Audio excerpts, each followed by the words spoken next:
শিগগিরই চালু হচ্ছে নারায়ণগঞ্জের শীতলক্ষার ওপর নির্মিত তৃতীয় স্থাপনা বীর মুক্তিযোদ্ধা নাসিম ওসমান সেতু। নারায়ণগঞ্জবাসী বলছেন, জেলার অসংখ্য মানুষের কষ্ট লাঘবে দীর্ঘ প্রতীক্ষার পর এখন দৃশ্যমান সেতুটি চালু হলে দুপারের মানুষের মেলবন্ধনে যেমনি আর্থিকভাবে লাভবান হবে জেলাবাসী, তেমনি যোগাযোগের ক্ষেত্রে সময় বাঁচবে বহুগুণ।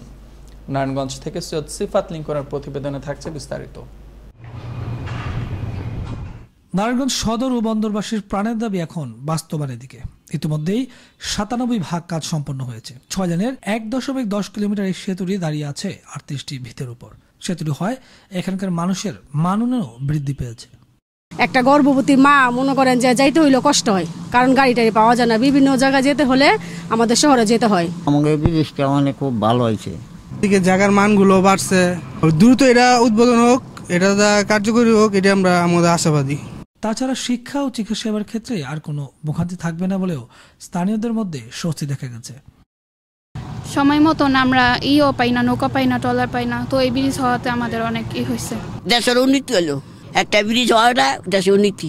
এটা শেখ হাসিনার একটা বড় প্রকল্প, আর এটা একটা বড় উপহার। ব্রিজটা হওয়াতে আমাদের পারাপার হওয়াটা অনেক সুবিধা হয়েছে, নৌকা দিয়ে যাওয়া করা লাগবে না। সেতু প্রকল্পটি একনেকে ২০১০ সালের নভেম্বর অনুমোদিত হয়। ২০১৫ সালের ফেব্রুয়ারিতে প্রধানমন্ত্রী শেখ হাসিনা সেতুটির নির্মাণ কাজের উদ্বোধন করেন, কিন্তু নানা সংকটের কারণে সেতুটির কাজ শুরু হয় ২০১৭ সালে।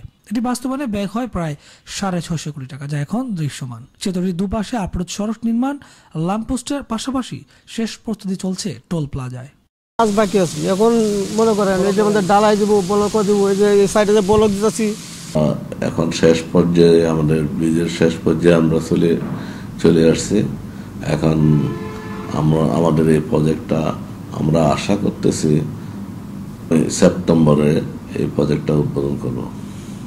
এই সেতুটি চালু হলে মুন্সিগঞ্জ থেকে নারায়ণগঞ্জ, কুমিল্লার দক্ষিণাঞ্চল সহ আশেপাশের অন্যান্য জেলার সাথেও যোগাযোগ স্থাপন হবে। পাশাপাশি সুযোগ বাড়বে ব্যবসা ও কর্মসংস্থানের। এদিকে সেতুটি নাসিম ওসমানের নাম করায় স্থানীয়দের প্রাণের দাবি বাস্তবায়ন হয়েছে বলে প্রধানমন্ত্রীকে কৃতজ্ঞতা জানিয়েছেন সাবেক সংসদ সদস্য প্রয়াত নাসিম ওসমানের সহধর্মিণী পারভিন ওসমান। ইচ্ছাটা দাবিটা উনি পূরণ করেছেন। এজন্য আমি আমাদের সমগ্র নারায়ণগঞ্জবাসী, বন্দরবাসীর পক্ষ থেকে আমি প্রধানমন্ত্রীকে আমাদের অনেক অনেক অনেক অভিনন্দন। নদী পারাপারে নানা ভোগান্তি থেকে মুক্তি সহ যোগাযোগ ব্যবস্থায় আরও এগিয়ে গেল শীতলক্ষা পারের লক্ষাধিক মানুষ। এখন শুধু সেতুটি খুলে দেওয়ার অপেক্ষায় দিন গুনছে স্থানীয়রা। সৈয়দ সিফাত লিঙ্কন, আনন্দ টিভি, নারায়ণগঞ্জ।